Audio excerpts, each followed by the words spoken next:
Desde o momento em que a humanidade começou sua jornada, Adão e Eva não foram os seus pioneiros. No livro Não Há Criação na Bíblia, eu examinei o primeiro capítulo do Gênesis para mostrar como ele não menciona a criação do nada, nem mesmo no versículo inicial, que geralmente é traduzido como "No princípio Deus criou o céu e a terra". Devo esclarecer que esse não é o significado hebraico original. Antes de resumir o conteúdo dessa narrativa, é importante dissipar alguns equívocos. Por exemplo, não tenho certeza sobre a origem do universo, seja se foi criado por Deus em um ato único e instantâneo, se surgiu do Big Bang, ou se a teoria das cordas é mais precisa, como a ciência tem sugerido recentemente. Não sei o que aconteceu no começo, ou até mesmo se podemos falar em um começo, já que isso pode ser apenas uma limitação da nossa mente humana, que busca representar e descrever a realidade de maneira compreensível. Como é sabido, ninguém realmente tem a resposta definitiva sobre a origem do universo. Para os crentes, é fruto de um ato criativo divino, enquanto a ciência elabora teorias e hipóteses que mudam com o avanço do conhecimento físico e astrofísico. Não emito opinião sobre essas perspectivas, pois não é da minha área de expertise. Diante dessa incerteza, e enquanto aguardamos uma resposta precisa e embasada, é importante ressaltar que a Bíblia não aborda a questão da criação, ou seja, não trata desse evento em si. Pode-se argumentar que nem mesmo os Elohim sabiam algo sobre isso, já que não eram e não são Deus, como é claro em todo o Antigo Testamento. Eles eram antes um grupo de indivíduos que se dividiram a terra entre si, originários de um lugar desconhecido, pois a Bíblia não fornece informações sobre isso. Entretanto, em meu livro mencionado anteriormente, incluí uma tabuleta cuneiforme, NBC 11108, traduzida por 4 acadêmicos de estudos sumérios, que relata que os Anunas sumérios e acádicos, equivalentes aos Elohim bíblicos, tinham uma morada celestial sem vegetação. Quando chegaram à Terra, escolheram um lugar para se estabelecer, marcando assim o início da narrativa do livro do Gênesis. Presume-se que essa história tenha sido transmitida pelos próprios Elohim aos chamados reis sacerdotes, que atuavam como seus representantes, aos quais delegaram parte de seu poder, conforme a hipótese anteriormente mencionada. Resumindo quase 80 páginas de análise dedicadas a esse tema em trabalhos anteriores, afirmo que os Elohim, o suposto Deus, não criaram nada. O verbo hebraico bara nunca significa criar em nenhum momento do Antigo Testamento, mas sim intervir para modificar uma situação, conforme necessário. Entre outros significados, pode também significar cortar, modelar, separar e até engordar. Contrariamente ao que muitos pregadores afirmam, o verbo bara frequentemente não tem Deus como sujeito. Os Elohim, ao chegarem ao lugar designado, realizaram todas as operações necessárias para garantir a sobrevivência em um novo território, como qualquer colonizador faria.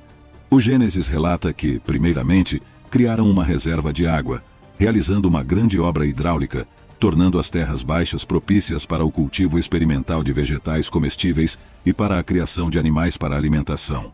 Já apontei as inúmeras inconsistências presentes na Bíblia, e em relação aos famosos 7 dias da criação, destaco uma particularmente flagrante, que terá suas implicações exploradas em trabalhos futuros mais detalhados. No versículo 2 do primeiro capítulo, no primeiro dia, Deus, os Elohim, diz: haja luz, em seguida, separa a luz das trevas e chama a luz de dia, e as trevas de noite. No versículo 6, no segundo dia, descreve-se a realização de uma obra de engenharia hidráulica, mencionada na Bíblia com o termo raquia, similar ao usado atualmente para descrever grandes obras como a barragem de Assuão. Esse termo não tem relação com a imagem poética do firmamento, que foi habilmente introduzida para ocultar a realidade da narrativa, na qual a descrição detalhada dessa operação de engenharia pode ser encontrada no livro citado no início do capítulo. No versículo 11, no terceiro dia, o suposto Deus ordena que a terra produza todos os tipos de vegetais. Somente nos versículos 14 a 17, no quarto dia, Deus coloca o sol e a lua no céu para separar a luz das trevas, ou seja, o dia da noite. Mas essa separação já não tinha sido feita no primeiro dia. Como seria possível distinguir o dia da noite antes da existência do sol e da lua? Como poderiam as plantas verdes crescerem e germinarem no terceiro dia na ausência da luz solar, que só chegou no quarto dia?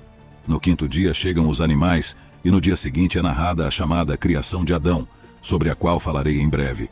As inconsistências são evidentes, mas deixando de lado possíveis erros e confusões dos copistas, podemos entender que os Elohim realizaram e ativaram uma instalação que servia como centro de comando e laboratório experimental, com o objetivo de produzir alimentos necessários para os seres humanos, como eles mesmos.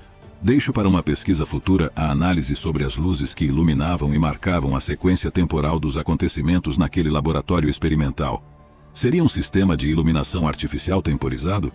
Passando imediatamente à análise da fabricação de Adão e Eva.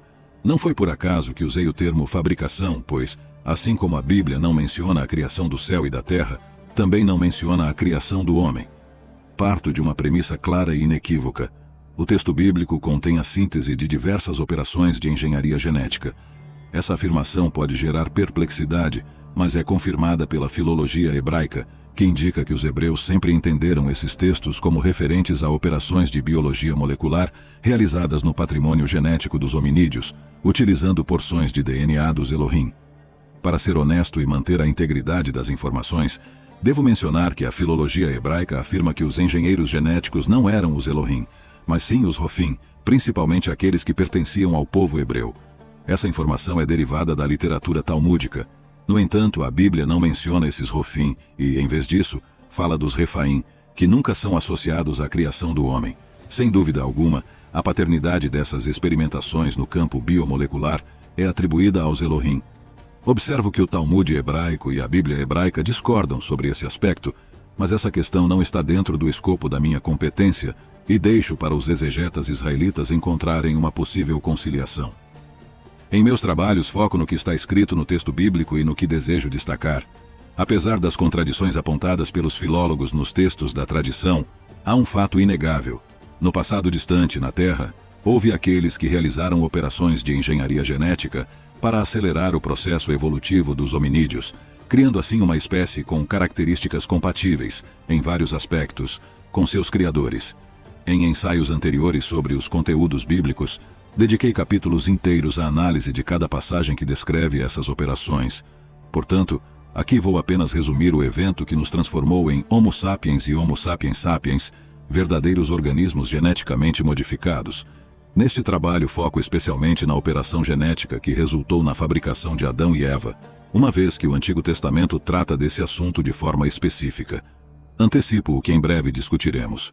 Os dois membros do famoso casal não são os ancestrais da humanidade, mas os patriarcas de um grupo humano especial, criados intencionalmente para trabalhar no laboratório experimental que mencionei anteriormente, o Gan Eden, o jardim murado e protegido em Éden, como o termo é tradicionalmente apresentado como o paraíso terrestre. Aqui apresento um resumo da ação completa para aqueles interessados em explorar o assunto nos textos mencionados.